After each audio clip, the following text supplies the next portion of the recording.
versi Bapak ini terjadi penyerobotan atau bagaimana? Ya, baik, terima kasih teman-teman pers yang saya hormati dan saya banggakan. Saya Adi Sukmawadi, Ketua Umum Serikat Pekerja Perkebunan Nusantara 8, mungkin akan memberikan sedikit kronologis mungkinnya, meskipun ada beberapa informasi yang sudah didapatkan. Seperti diketahui bersama bahwa kegiatan ini memang sudah berlangsung sejak lama, dari Maret 2021 kalau tidak salah. Faktanya di lapangan itu terdapat tanaman teh yang secara tidak langsung dalam tanda kutip mereka rusak, mereka babat, mereka tebang tanpa izin. Meskipun dalam pelaksanaan mereka mengatakan itu terlantar. Fakta di lapangan tidak seperti itu. Karena notabene tanaman teh itu kan tanaman tahunan, Pak. Tanaman tahunan yang bisa berdiri tegak kurang lebih dari sampai 50 tahun. Jadi saya kategorikan itu terjadi pengerusakan seperti itu. Oh, jadi tidak ada istilah terlantar? Tidak ada, Pak. Karena mungkin kita bekerja itu berdasarkan skala prioritas, dan di lapangan ada buktinya juga tanaman tehnya masih hidup, akarnya pun juga bisa terlihat. Kalaupun terlantar kan kita ada yang namanya rotasi pekerjaan, jadi tidak serta-merta terus-menerus per hari di situ. Kadang-kadang ke situ bisa 10 hari, 20 hari baru ada gilir, Pak, namanya seperti itu. Teknisnya seperti itu. Kira-kira kerugian dari PT? Berdasarkan perhitungan kita yang tadi saya pernah katakan bahwa itu kan tanamannya tanaman lama ya. Dilihat dari visualnya, akarnya akar serabut seperti itu, kurang lebih 127 miliar juga itu perhitungannya kita ada, Pak. Jadi kita memang perhitungkan dengan nilai jual dan aset kita yang ada seperti itu. Luasnya, Pak? Luasnya laporan terakhir kurang lebih 60 hektaran gitu. Ya, tadi pun pagi pun juga saya dapat informasi ada lagi kegiatan di sana seperti itu. Di daerah mana saja, Pak, yang dirusak? Daerah Gedong 1 ya, daerah Cisaroni sudah lama seperti itu. Garut, Cikajang. Kekecewaan katanya karena tidak di bagian program itu gitu. Apa PMDK? PMDK. Oh, memasukkan desa sekitar kebun. Sebetulnya itu kan ranah manajemen ya. Manajemen punya program untuk memperdayakan masyarakat sekitar ya. Dan tentunya berdasarkan pengajuan. Makanya ini kan tahapan-tahapan sudah kita pernah tempuh ya. Adanya musyawarah segala macam. Saya juga bingung kalau mereka mengatakan hal seperti itu, ya seperti apa mereka menempuhnya gitu kan. Faktanya di lapangan ada juga yang program seperti itu gitu kan. Makanya saya tidak habis pikir bahwa mereka mengatakan ya sama lah, kita juga berdiri di atas nama masyarakat, dan notabene kalau kembali karyawan ke rumah lah ya tetap kan gitu seperti itu, Pak. Pada awalnya ini ada ini enggak, Pak, bentuk perjanjian dengan masyarakat dari perusahaan dengan masyarakat gitu untuk diperdayakan masyarakat di situ? Ada. Tentunya gini, maksudnya hal tersebut kita libatkan, Bu. Artinya kita libatkan. Ini kan bukan di Cisaroni saja ya. Kita punya beberapa kebun Jabar Banten, itu kan Garut, Bandung, Bogor, banyak lah. Jadi sangat tidak pas kalau mengatakan ada hal tersebut gitu kan. Makanya dari beberapa yang berita kita dengar tuntutannya kemana-kemana. Yang pertama mereka menuntut membubarkan PTPN 8. Yang kedua saya dengar mengaudit segala macam. Ya proses silakan, kalau memang ada terjadi penyelewengan segala macam silakan. Ya, kita proses gitu kan, sama saja lah di semua pihak pun juga hal tersebut bisa terjadi. Yang pasti ada koordinasi dan komunikasi di semua pihak. Mungkin seperti itu.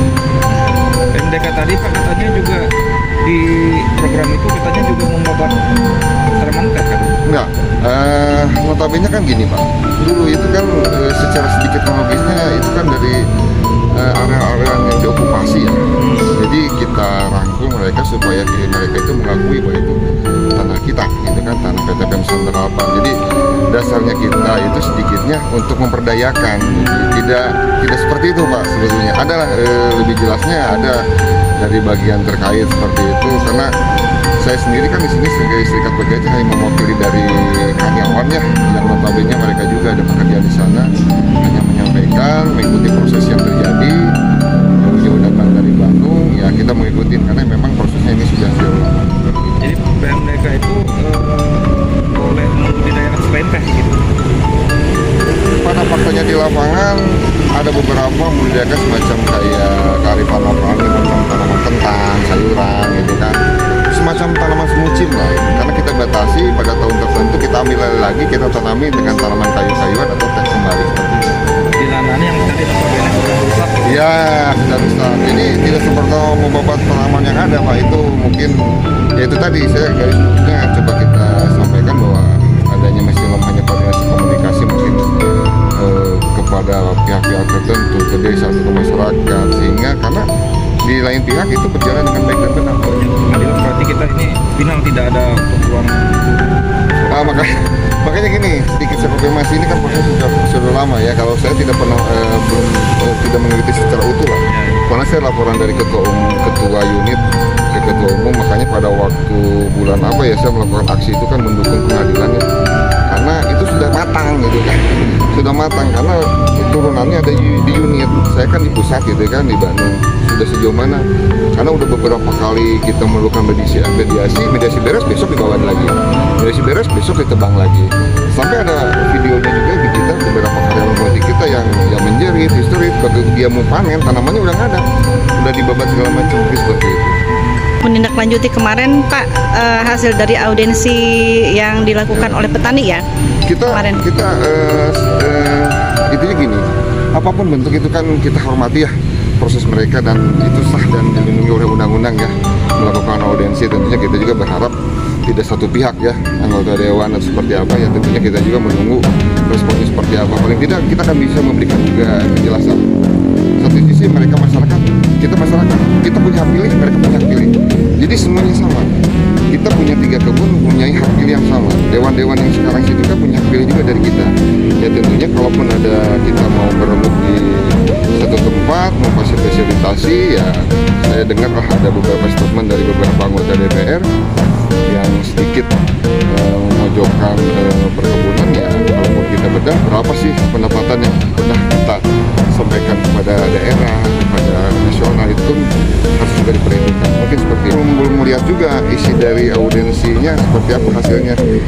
Mau saya pernah dengarnya itu BTPN harus diaudit. Ya kita tiap tahun diaudit oleh KAP, oleh BPK, kita diaudit.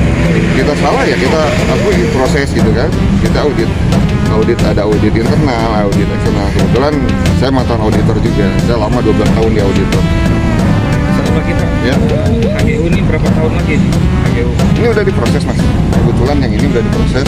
Ini kan tahapannya tentunya sesuai dengan peraturan perusahaan ya. Tidak serta-merta kita juga yang namanya hak guna usaha sesuai dengan tuntutannya. Jadi tentunya kalaupun ada dalam tanda kutip pelintir ini sudah habis, ya Mas kalaupun sudah punya motor tidak diisikan tidak serta-merta kan motor Mas bisa diambil oleh si Mas ini serta-merta sama si Akang ini enggak. Tetap saja masih punya Mas meskipun itu tidak diperpanjang. Ya artinya kalaupun mau melakukan hal-hal yang di bawah bendera atau apapun ya diproses secara sah dan secara berada berlaku di negara kita. jadi udah habis Perpanjang sekarang berlaku lagi gitu kan. Ya sama gitu kan, kita tata kelolanya seperti itu. Jadi habis perpanjang selama pemerintah masih memberikan hak guna usahanya kepada kita. satu lagi terakhir Pak. Siap. Yang Bapak maksud menurut Bapak yang dimaksud dengan lahan terlantar seperti apa ya? Lahan terlantar itu menurut saya tidak sama sekali dikelola dengan baik ya. Kalau tanda kutipnya ya terlantar apa ya? Jadi ya memang tidak ada bajunya, tidak ada topinya, terlantar. Selama itu masih ada tanam pokoknya ada nggak? Ada. Itu terlantar bukan? Terlepas dipilih atau tidak ya kita kembalikan lagi kondisi perusahaan. Saya tadi bilang kan ada siklus, ada rotasi. Kita punya SOP-nya, punya juknisnya, tentunya dengan ketentuan yang berlaku di perusahaan kita seperti itu. Jadi Ini tongkrongi masuk definisi anak-anak terlantar seperti apa? Sulit juga mengatakan anak-anak terlantar, padahal dia masih bisa dibaju gitu kan, tergantung. Sebetulnya ini hanya pada waktu itu mungkin harusnya ada apa ya, mediasi lah dari beberapa pihak meluruskan dari kondisi di lapangan mungkin. Jadi kata saya kurang berkenan ataupun kurang setuju kalau dikategorikan itu tanah terlantar, itu aja.